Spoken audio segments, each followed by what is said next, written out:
Um, I just want to welcome everybody. My name is Michelle Gorenstein. I am the Director of Outreach for the Seaver Autism Center. I am very excited to have Laurie Padvasker here today from IncludeNYC to talk about what will special education look like in the fall. I'm not going to do so much talking because I know everybody joining us today has a lot of questions and wants to hear more from Laurie than me, but just some housekeeping. So if you have a question, if you can please enter it into the chat. How today is going to look, Laurie is going to kind of share or answer some questions that I ask, and then we can kind of answer some more individualized questions. But we do ask that you use the chat feature. If you don't wish anybody to see who you are, you can just chat either me directly or one of the other co-hosts.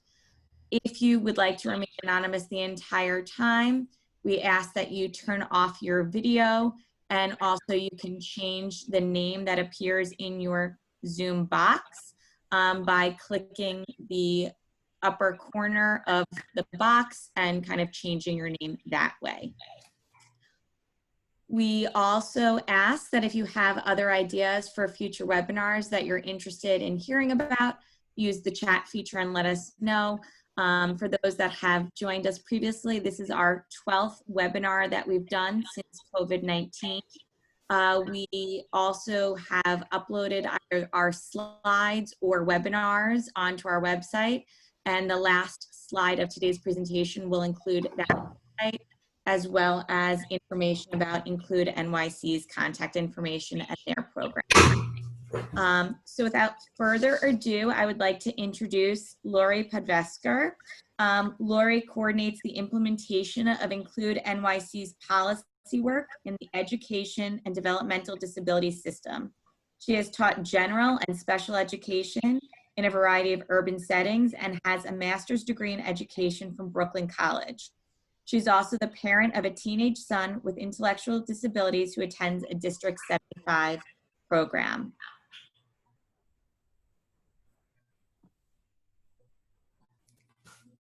So I guess we're going to just jump right in, Laurie.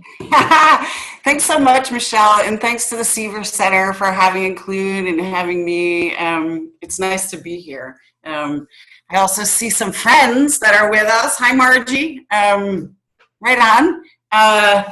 So there's a lot to say, as we all know, and I would be remiss if I didn't first state this is what we know today.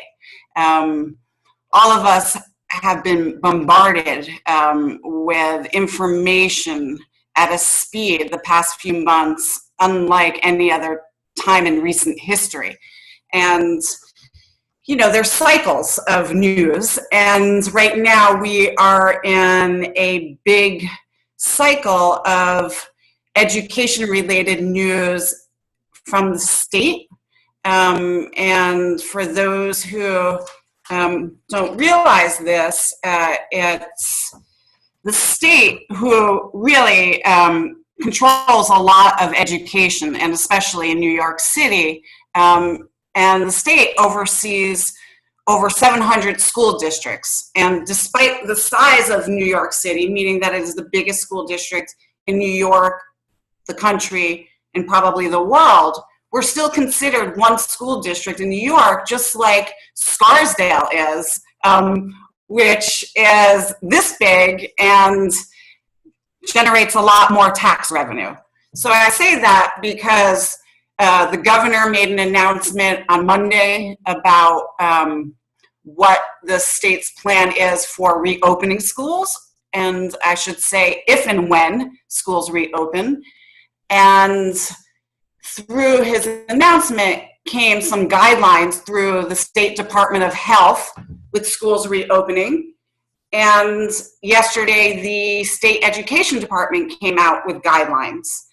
And so the city has to follow that map But within New York City, we have 1,800 public schools, and each school is autonomous to some extent regarding what their schedules will look like, which we'll talk about more. So I just wanted to contextualize that. So when we, the question about what parents of students with disabilities need to know right now, I'm gonna break that into two.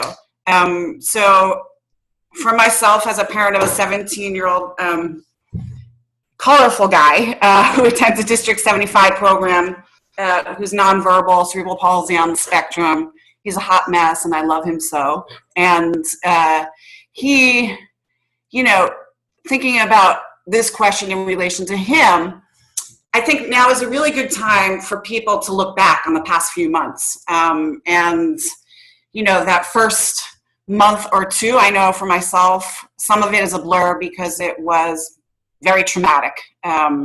With all of the changes in schedules and environment and behavior and emotional needs, that instruction and related services were not a priority for us. And again, I do this full time for a living and wasn't there and was okay with that. And I say that because I think it's helpful for, all the parents and caregivers who are with us today to be nice to yourself and be compassionate, because these are very hard times. And so, as we transition to summer school and start thinking ahead, I recommend that parents sit down and look at their child's IEPs in relation to the last few months during remote instruction, meaning since there's been school closures, to see if they've met their goals, to see how the goals have changed. Also, to see the section within the IEP that is known as present level of performance. And what that is a snapshot of where your child is in different areas at the time that the IEP was written, based on whatever evaluations were used at that time.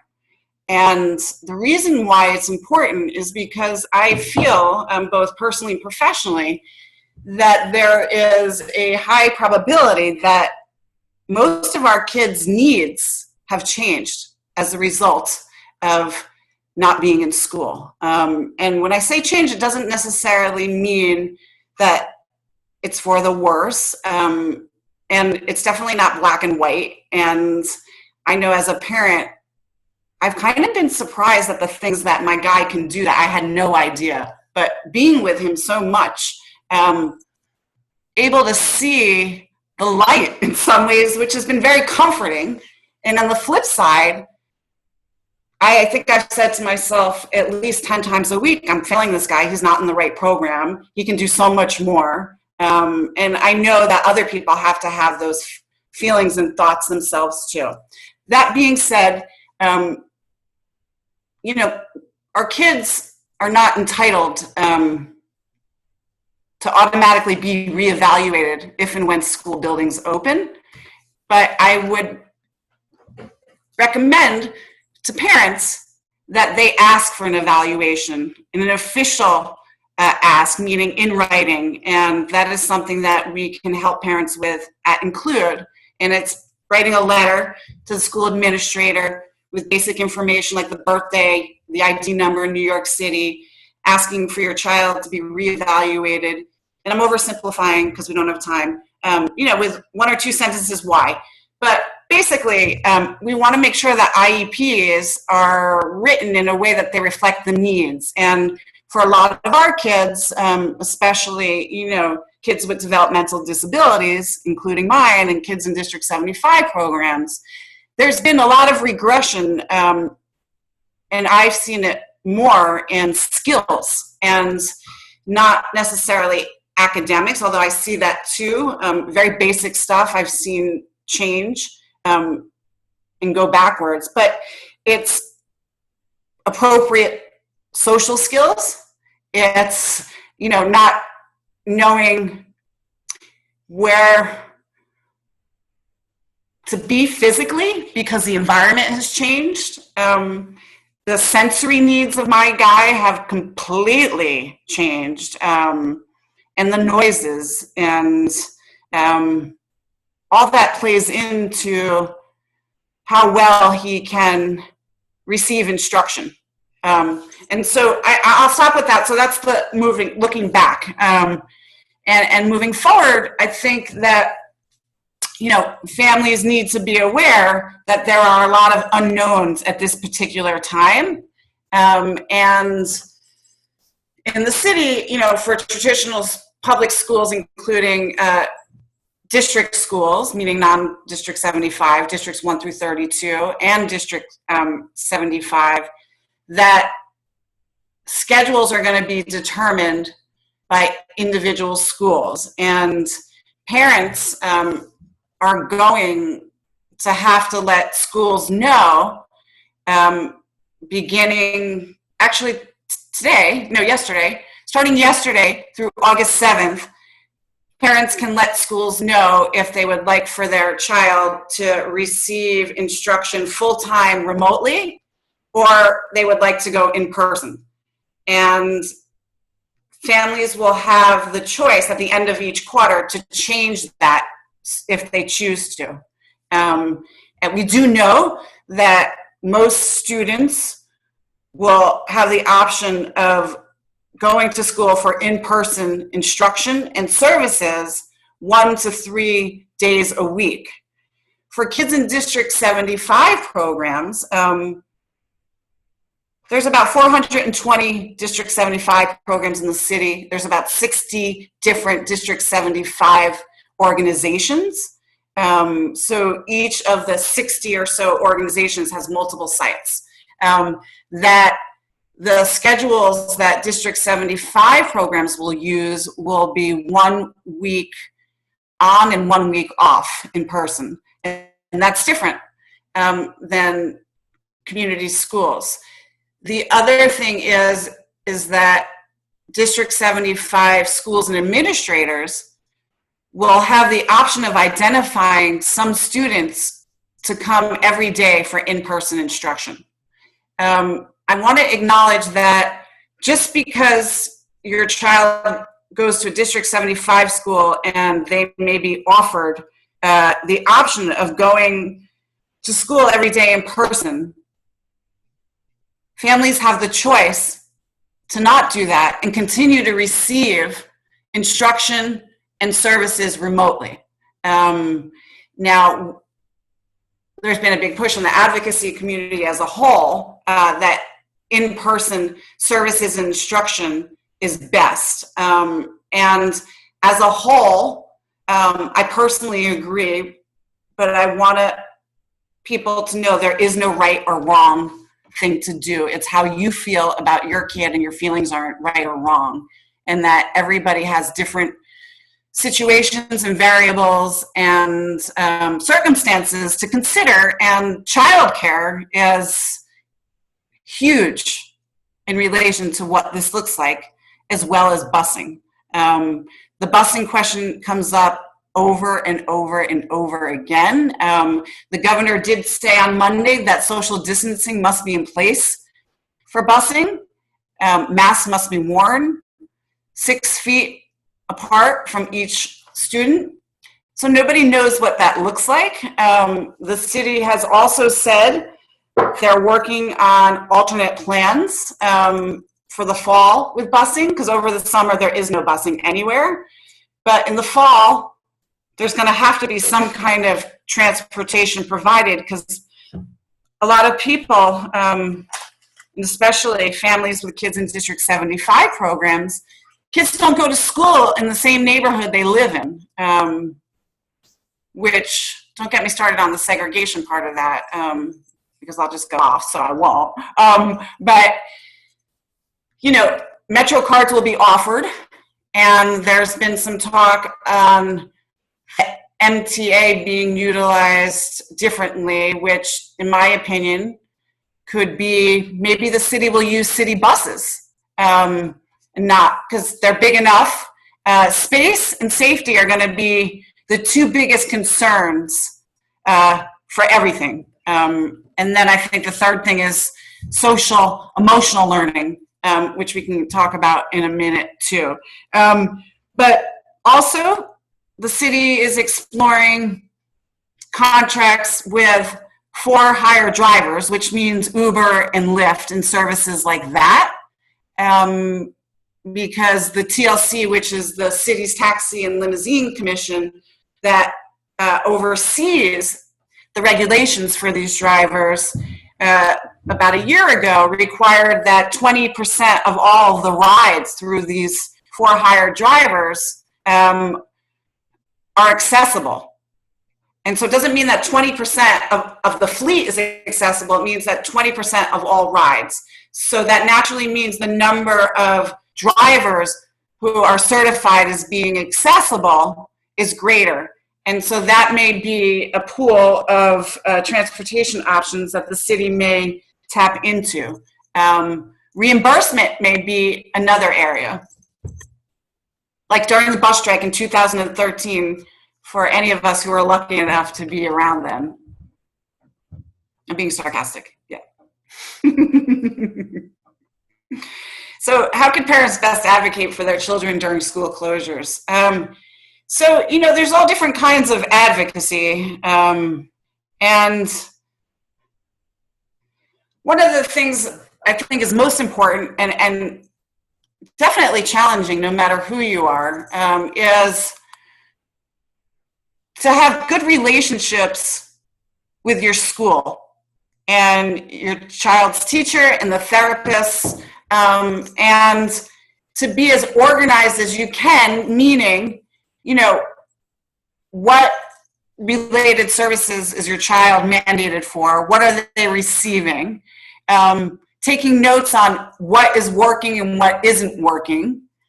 And, you know, thinking now during the summer about wanting to have services made up or not, compensatory services, and what that looks like. Because compensatory services are not automatically going to be offered to children. And, you know, most families don't understand that. From the very beginning of school closures, which was only, 4 months ago, but seems like 4 years, the city had schools reach out to families of kids with disabilities, asking them to give consent on whether or not they wanted to receive related services remotely. And so some parents didn't give consent because they didn't have technology, they didn't have a device, they didn't have the internet, they didn't have the ability to support their kid to receive these services at home. Maybe the environment wasn't right. And, or, you know, some kids are very young and not capable of an exchange that's meaningful. Other kids developmentally can't do it. Some kids behaviorally can't do it. But in those situations, the city is not required to make those services up. There's been a lot of talk about waivers to the federal special education law known as the Individuals with Disability Education Act.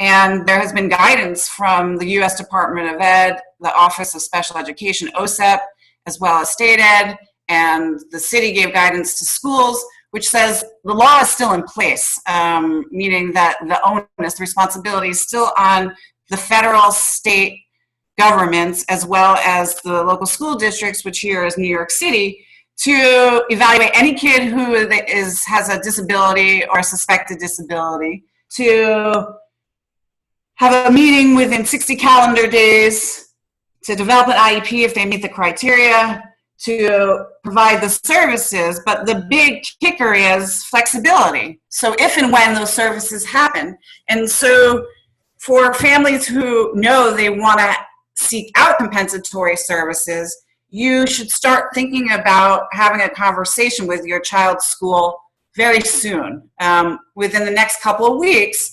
And I would recommend that you go back to IEP and see what they're mandated for, see what they got, and think about how you would like to receive them under the current situation. The city has not said this, that they're going to provide in-home services, but I think they have to be exploring that because they're going to be on the hook from a liability perspective in a way that could really hurt them financially if they don't start to deliver more in-person services. For this summer, we know that in-person services are being offered to some kids, as well as transition-related services that were supposed to start this Monday, and they're going to be made by appointment.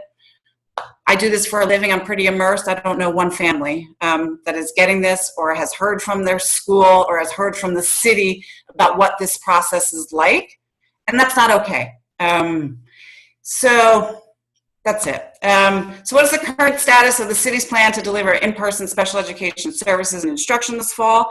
And I was saying a little bit about this before, that we're going to hear a lot about the term blended learning, and blended learning means one of three options for instruction and services, either in person, remote, or a combination.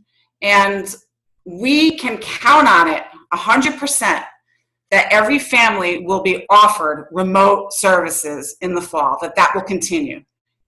And we're going to see a lot more live instruction happen remotely. That seems like an oxymoron, like jumbo shrimp. Live instruction remotely, right? I'm literal. The apple doesn't fall far from the tree.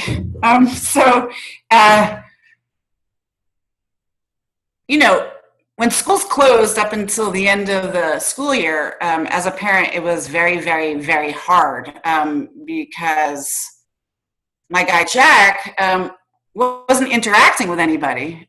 He had at the most a half hour a week of a classroom meeting. And so the social isolation that goes with that, as well as being a 17-year-old boy with raging hormones, not fun. And this summer, with District 75, there have been new requirements in terms of the amount of time for live instruction. Now, we don't know what's going to happen in the fall, but I guarantee there is going to be a lot more of that. And that looks different at every school. And the part of the reason is we have about 80,000 teachers in New York City. That's a huge force. And teachers have been surveyed about wanting to come back to school or not in the fall. In my opinion, the whole city is traumatized, no matter what your role is. We've all been through a lot and continue to go through a lot. And there are a lot of teachers who have health concerns who, starting next week, will have the option to file for accommodations similar to accommodations made through the American Disability Act that some of our students get at school. And what that means is about 20% of the force is not going back to school for health concerns, and they will be converted into remote learning specialists, which will be a new role through the teachers union. And so between now and then, they will be trained. I'm cynical. Do I think that they're going to become experts on how to do this? Absolutely not. I also hope the city will utilize these teachers in non-pedagogical ways, which would be really great for our kids in terms of social emotional learning and trauma-informed education, because I think anxiety is extremely prevalent amongst our kids more than other kids. I think everybody is anxious right now, but for our kids, how that manifests is differently, and it really becomes a barrier with learning, and also perseverating and obsessing. And I recommend to parents reaching out to providers at your children's school and school psychologists and social workers for strategies on scripts. And so I say this first and most with my own parent hat on, because Jack pretty much cries every day asking when we're going back to school. And, you know, all of us as parents, we learn what to say, when to say, what not to say, what to avoid at all costs, you know, when to use visuals. And sometimes I forget how easy it is to just tell the truth, and instead of trying to avoid landmines. And what that has looked like for us, which seems to be working, is, Jack, we're definitely going back to school in September. You just don't know how many days a week, but you're definitely going back. And that is reassuring. And so I recommend to families to think about ways that you can reassure your child, whatever that looks like, even if it's just to get them to the next step, which could be next week. It grounds them. And in some ways it grounds us. I find that I am definitely more anxious if my son is anxious. It's infectious. And I'm sure he picks up on my anxiety about, you know, what does this look like? How is this going to work? What is this school going to do? I don't want to put him on the bus. I got to work full time. You know, there's a lot of floating in air, physically and literally. Yeah, I'm rambling. Help me, Michelle, help me. Okay, if and how will students receive evaluations, misrelated service, and specialized instruction? Specialized instruction is what special education is, and that mostly is, you know, how general education curriculum is modified and accommodations are made based on the needs, and that's been the biggest barrier for our kids during remote learning is that, you know, 99.999% of parents are not teachers and don't have that skill set to deconstruct whatever classwork is being given and give it back to their kids based on their needs, right? I'm sure a lot of us have gotten to a lot of good pissing contests with our kids in the last few months. Just know you're not alone. So again, some families will be prioritized for evaluations, and hopefully that is starting to happen now in the summer. And those families are kids at transition points, so kids from preschool going into kindergarten. In New York City, we call that turning 5 if the child has an IEP. And parents still have the right to not have it done now, but what happens is that there becomes a delay in services naturally, right? So if you don't have the evaluation, you can't get the services. So, you know, I recommend parents have an open mind in terms of thinking about short-term and long-term, and that it doesn't always have to be black and white and all or nothing. And sometimes it may be helpful to have an evaluation to move the process to the next step. Special education is a process, and there's always a next step. So even if you come out of an IEP meeting, which, you know, is happening remotely right now, and you are not on board with the recommendations that are going to come out of it, you still have the right to ask for another meeting. There's always a next step with advocacy. You need to do that in writing, because unless you disagree in writing, you are agreeing. And, you know, these are the kinds of things that we work with families one-on-one with that include. And, you know, families can reach out through our helpline in both English and Spanish. They can call, they can text, they can go to our website, and it's all free. And we will work with families however long is needed, and we have families that we've been working off and on with for decades. And so you have to start these conversations with the school. And that's always the best way to escalate issues, and see if they have plans in place to naturally do that. The biggest issue right now is providers and scheduling and what that will look like. And for compensatory services, ask families to really focus on what prevented your child from learning since school closure. What was it?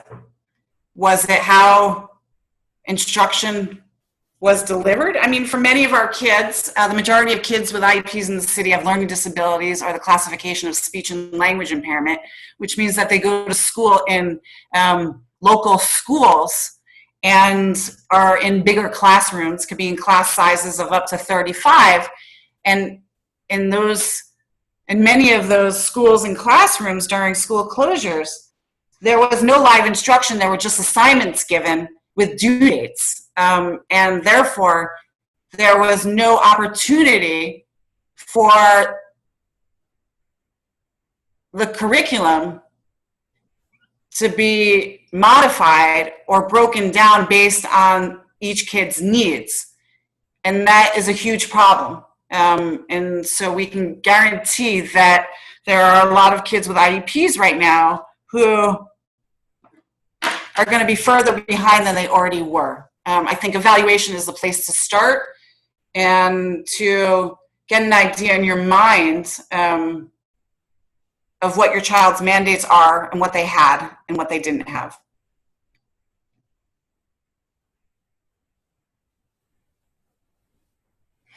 So what should families expect their school to look like if school building open in September? Space is going to be utilized differently. And so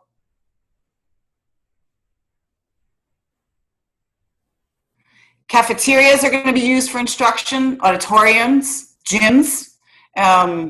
Speaking of gym, naturally the state just pulled back on requirements for gym, which kind of cracks me up. Yeah, don't get me started there. But kids will eat lunch in their classrooms. There will be a lot of objects used as barriers. And I think families need to be mindful of the implications of the changes in buildings to their kids' sensory needs, especially, you know, for parents like us who have, a lot of our kids have sensory issues, intense sensory issues. I think there will be, sadly, more segregation in terms of doors that are being used and even less integration with non-disabled kids. You know, mass is a big issue, and the governor said that schools can require all students wearing masks, but the state is not requiring that. The state is saying, the state is really leaving it up to local school districts, and here in the city that really means school by school. And the state is recommended that kids get breaks wearing their masks and that they don't have to wear them if there's a distance of 6 feet between students, then they could take it off during instruction, which I think is really good, because I think, especially for our kids,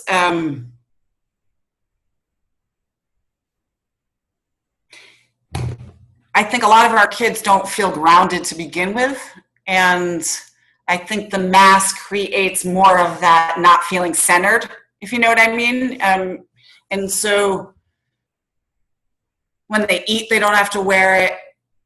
If a school is in an area where there has been a high percentage of people infected, the school can require that everybody wears masks at all time. Kids who, for medical reasons, who can't wear masks will not be required. For preschool students, I think they will not be required as long as their social distancing is in place. I think that's going to be the hardest thing for the younger folks. I also recommend that families talk to their kids' schools, because these are all policies, and I think a lot of us realize that there are a lot of great educators out there who are willing to be flexible as long as everybody can be safe. And I think there are ways to do that, but it's really contingent on what the space looks like. And sadly, for kids who go to school in overcrowded buildings, they're going to have less in-person instruction, because the size of those student populations in those overcrowded schools, and these are areas that you think, you know, in the South Bronx and Central Brooklyn, that they're going to have to divide those cohorts into 3 groups. And that means that the 3 groups have to alternate schedule. And there are going to be weeks where kids are only going to go to school 1 day a week. And so people need to know about that possibility, and may want to choose now to keep their kid at home, so they don't have to deal with that. There's no right or wrong, but for kids in District 75 schools, because there are less kids overall in each program, it will be easier for more kids to go more often, because, you know, sadly we use the medical model for a placement in New York City, and most kids in District 75 who have the classification of autism are either in a classroom of 6 students, 1 teacher, 1 para, or 8. Typically, it's not 12. It can be, or 15, and the ratio could be 12:1 to 1, 12:1 to 4. But typically, it's 6 or 8. And so that allows the flow of things to be a lot easier than if your kid is in an overcrowded school in the South Bronx, if that makes sense. Okay, well, Laurie, thank you so much. That was so informative. I think you covered a lot, and I'm sure people have a lot of questions. We've gotten some questions already, but if people have questions, I'm going to put it in the chat. But to kind of follow up on what you were just talking about, somebody asked or wrote that they thought District 75 students were going to be given a choice of 4 groups. So I haven't heard that. I have seen 2 schedules options. That doesn't mean that that's not out there. So I'm unsure. You know, I've heard 100% Group A and Group B, and they alternate. And then, actually, I've heard a third one, which is 2 days on, 2 days off, and then the 5th day rotates between the 2 groups. So the bigger the size of the student population is at a school, the more groups they have to get divided in, meaning the less they go. District 75, smaller groups, smaller classes, the more they go. I've not heard 4 though. Okay. We also have a question about recess time. So whether are children going to be able to go outside? What kind of breaks are schools thinking about if they can't have a traditional recess? Yeah, so I mean, I haven't heard anything about recess, and you know, I tend to think, and now that I'm thinking hard about it, in case you smell anything, is that I would imagine that school days are not going to be the same as they were in the past either, in terms of starting time and ending time. And there may not be a lot of recess time. So even if some schools were to do half days, if a way to do that is not having recess, which makes it easier. I don't think recess will be anything like it used to be. I also think that outdoor space is going to be explored. but the weather's going to change. Yesterday I was near our office and looking at restaurants and the way that outdoor space is being used now for restaurants and people sitting outside. But once the weather changes, that's a game changer too, right? For our kids, safety, eloping, wandering, running. For those of us who have kids who do that, really, you need to bring up those concerns as soon as schools start to talk about their schedules and what they look like. The city has to submit their plan to the state for reopening by the end of this month. And part of that plan is a transportation plan. And then parents have to let the city know by August 7th what they would like for their child in the fall in terms of full-time remote instruction or blended. Teachers have to let the city know by the end of the second week in August if they want accommodations, because that factors into school scheduling as well. And the cost of safety factors into how many kids are coming back. Thank goodness the city gave almost $1 million to each school to cover this cost for PPE, which is masks, deep cleaning. We're going to hear a lot about ventilation and vents in the next few weeks. There are a lot of people speaking up and people who have loud voices and are part of organized labor about their concerns about the health concerns with the ventilations, because a lot of our school buildings are old. And cleaning and temperatures being taken, the city has to put that in their plan. They're required. And I have a question about regulations and temperature check. Has that been a discussion with New York City DOE as part of the reopening? Yes. And so, schools are going to have to come up with their own plans that show how they're going to do that, because it's required. And also things such as if somebody in the school is sick, how are they going to share that in tracing? And if somebody in the school lives with somebody who's sick, how is that reporting going to work?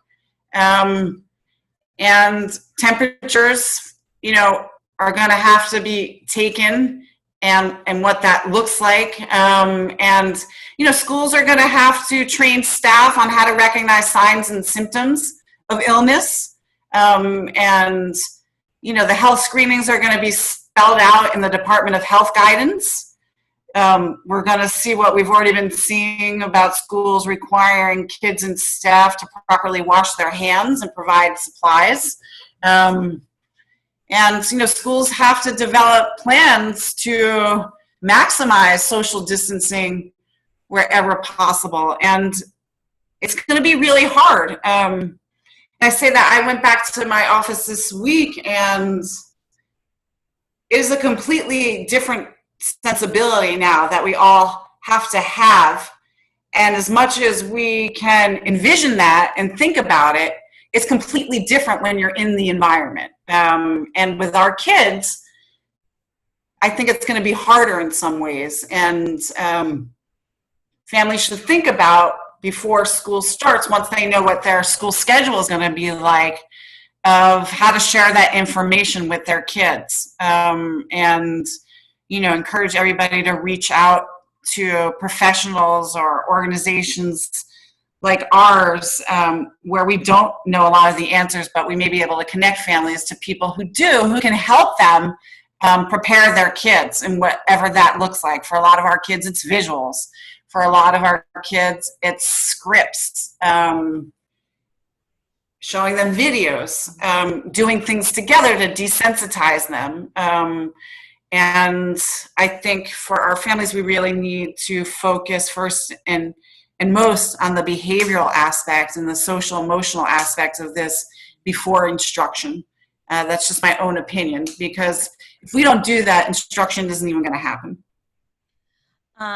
So a few questions that I think probably apply to a lot of people. What is DOE, or what is the plan for kids that need more hand-over-hand assistance, or assistance with toileting, where kind of social distancing is not feasible between like a student and a teacher, or student and staff? Yeah, I mean, I think these are going to be school-based decisions. I don't know. And I don't even want to surmise. I really don't know. Okay. Someone also asked a question: how can you prove that remote learning is not working for the school? And are there types of evaluations or specialists that can be used to kind of show that remote learning is not effective? Okay, so give me 1 second. So, funny they should ask this. Here are some questions that could go along with that. Was the student provided instruction or services through an alternative method, like online stuff, which we know? I'm sorry, I'm taking that back. Were the alternative modes of instruction and services beneficial to the student? And the word beneficial comes right out of IDEA. And in case you don't know, much of the law is about interpretation and implementation.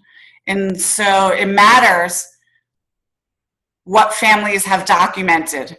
And that's why it matters to go back and look at your kids' IEPs to see if they've met their goals. And think about what instruction looked like in relation to them not meeting their goals. I hate to frame this from a deficit base, but in line with that question. You know, what was your child able to be engaged with the way that instruction was delivered? Were they able to access it? Assistive technology is a huge part of that. You know, for a lot of our kids, I want to say our kids, I'm talking about kids with developmental disabilities. Independence is a barrier to instruction, to remote instruction. And, you know, just navigating a laptop. And a lot of this has fallen on families. And if families didn't have the ability to be there, that is a reason. And, you know, the onus shouldn't be on families, but basically it's come down to that the past few months, for families to intervene and support and break down for the kid. And if families don't speak English, it's been problematic. We know in the public school system, tens of thousands of kids didn't even have a device or internet. So it's not always about instruction, it's about access. And, you know, there are lots of people who've asked me about wanting to get their child held back. And that is antithetic to what the city wants, which is to not be punitive about this if their kid didn't learn. But reality is a lot of our kids did not get the information that they need in terms of curriculum to build upon in the future, because, you know, 4th grade curriculum is based on knowledge acquisition that was presented in 3rd grade. But if your kid can access it, that's problematic. So I'd also say to families, talk to your child's teacher, and especially if they're younger, to see what curriculum and standards their child is supposed to meet that are grade level appropriate. For our kids, a lot of them are on alternate assessment. I would talk to your child's teacher about that. A lot of kids who are on alternate assessment, their weren't able to be assessed the last 3 months, so that got held up. So have conversations with your child's teacher about that. Has there been, are there any indications of regression? So did your kid used to be able to write their name and no longer can? Did they know the alphabet better? How was their reading comprehension? Did their reading fluency slow down? What about their writing? Things like that. I know too, the level of independence, did it get worse? And I would imagine that it got a lot worse for kids at first and hopefully got better. But things like that. So I guess the same person, then we can move on because we have a lot of questions. So are lower grades enough to prove that remote learning is not working? Can you ask that again? Are lower grades enough to prove that remote learning is not working? No, I mean, so, you know, it's very tricky in our world because our kids have IEPs and their education is individualized. And so that assessment framework, a grade, is based on curriculum. It's not based on special education needs. So I'm going to flip that around. You can have a kid who's a straight A student and receive special ed services, right? You take away those services, that kid's may not get the A's. So flipped it around, just because a kid didn't do well, it doesn't mean that they didn't do well, if you know what I mean. No, that makes a lot of sense. Someone just asked about whether DOE is doing evaluations remotely. So the Department of Education is still doing evaluations remotely, and there's different kinds of evaluations, as we all know. At transition points, they tend to be more comprehensive. And once every 3 years, the Department of Education has to offer a reevaluation. Parents have the right, I'm going to say this again, parents have the right to ask for a reevaluation at any time in writing. Reach out to us, we'll help you again. But some of the things people need to think about is, what is the function of asking for an evaluation? What do you want to do with that information? What do you hope to see? Which is why it's important to go back and look at your kid's IEP, see what it says, see where they are now, and see if there's a disconnect, because you want your child's IEP to reflect their current needs. And IEPs are written with the results of the most recent evaluations that they had. But, you know, there have been questions about the validity of evaluations being done remotely. And in certain disciplines, in my opinion, occupational therapy, physical therapy, sometimes it can't work. Michelle and I were talking before we started about an official standardized assessment used to diagnose autism. And if it's valid when done remotely, I'm going to get wonky for a second, but a lot of the evaluation tools that the Department of Education uses for remote evaluations are not peer-reviewed, meaning that they don't have science behind them that shows that they work. And, you know, the city, stay with me because this is really out there, has been looking at places around the world that do remote instruction. Places like Alaska because of the weather, places like Antarctica. And so, you know, for parents, I would imagine a lot of the parents that are with us right now have certain skill sets and curiosities that I would recommend, you know, doing some research to see what's out there. Also, you know, like my guy's nonverbal, to get the DOE to use an appropriate evaluation tool for nonverbal kids remotely, I mean, I'm cynical. I have like zero faith that they even know what that is. So these are things to think about. And again, what do you want to do with the results of the evaluation? For a lot of families in typical times, it's because they don't feel that their current placement is appropriate, and want to use that to seek out, you know, private school placement, whether approved or not. For some families, they just want to have an idea of where their kid is at, and there's that. So think about, what is the function? Another question that I think we're probably going to wrap up. Somebody asked, how can paraprofessionals be used if you are electing to do remote learning? Like if your child has a one-to-one.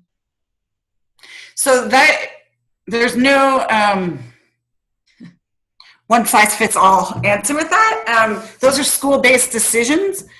However, I will say that a good school will use paras and in a way that best supports the kid, meaning there should be a lot of interaction either on the phone or through a laptop. And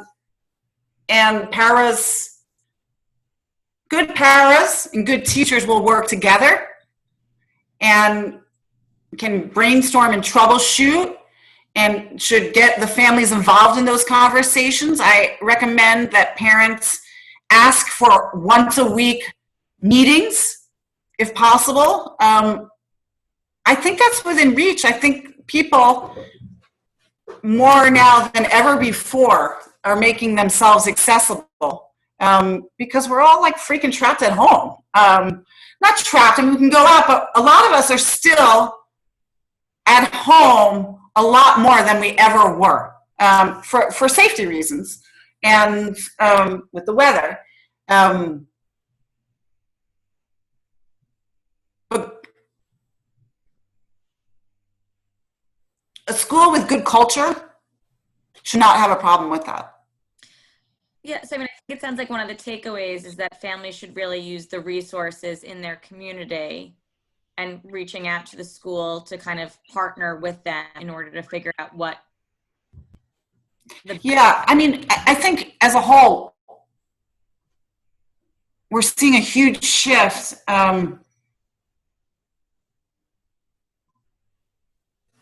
in terms of what educators' roles are.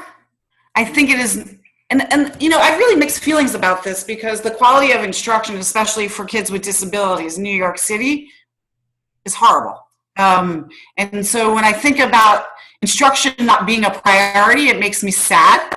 But at the same time, if this presents an opportunity for schools to be creative and to interact more with families and for there to be more engagement and to get families of kids like ours to start thinking about what we can do together for them to become more independent, which for me as a parent of a 17-year-old, that's where it's at. I sadly gave up on instruction years ago and focused on related services, community integration, and what skills and experiences my guy can have so he can have a meaningful life when he gets out of school. And I think teachers now can do that more because the value of compliance is not what it used to be. So in the past, when I say compliance, you had to give them these services and you had to do it by this day and this time, which is important. But because there's flexibility, because not everybody can do that, it makes room for that other stuff. And so I really believe that administrators and schools and the chancellor and this administration fully support that. And I would also, if everybody looks at the screen, if you feel like you don't have partners in your school or feel like you have individual questions that were not able to be answered during today's webinar, I encourage everybody to reach out to Include NYC. I give this number out every single day when I get calls from parents. Fabulous website with tons of resources. If you need more individualized support, though, they do have this helpline Monday through Thursday, 9 to 4. They have the English line and the Spanish line. I'm also going to just share some additional resources. The Seaver Autism Center's website is listed here. If you don't have a pen and paper, if you Google Seaver Autism Center COVID-19, it should bring you to the link. We have all of our previous webinars up there. I did see a question of somebody asking about wearing your mask and sensory issues. We had an OT join us to talk about strategies to get individuals to comply, because unfortunately, at this point, if you want to be in public, which I think we all do, we need to be able to wear a mask to some extent. So there are strategies on there for that. Yeah, Michelle, just quickly, I forgot to mention that besides our helpline, we also have support groups for families in English and in Spanish. We've been doing a lot of live streams that you can find on our website and Facebook and Instagram, and we have a page dedicated for school closure resources. Oh, there it is. And we have a YouTube channel and lots of resources. And we also have a Spanish-speaking platform called IncludeNYC. And the coolest thing about it is that it is not our English platform translated. It is that it is built by native Spanish speakers, and really recommend anybody and everybody to check it out. Great. And then just a few other resources. There's also a wonderful colleague, Andrea Pollock, who started Connect. I cannot speak highly enough of this group. It's a minimal fee, but I know if money is an issue, she is happy to include anyone. It is a 6-part series where she helps parents develop skills and also gives a lot of just supports, which I think every parent needs right now. And I know she's going to be starting a new group. So I do recommend anybody that's interested or feeling like they are not getting enough support from their school or just struggling right now. It is a very worthwhile thing. It is 6 weeks, so it is somewhat of a time commitment, but I think the work will definitely benefit you and your family. And lastly, the Seaver Center is going to be offering fee-for-service virtual social skills groups and sibling support groups. If you're interested, you can reach out to me. I'm also excited to announce, I believe she's still on the call, next week, Lisa Greenberg from Learning Spring School is going to be joining us to talk about some low-cost, easy activities to be doing at home. Just because we've now not had in-person school for several months and families are struggling with ways to keep kids busy. So that will be next week at the same time. If you look in the chat, there are the links for IncludeNYC. Again, if you didn't get a chance to write it down, as well as the Seaver Autism Center. So thank you again for joining us. Laurie, thank you so much. Thank you for having us. It was a pleasure.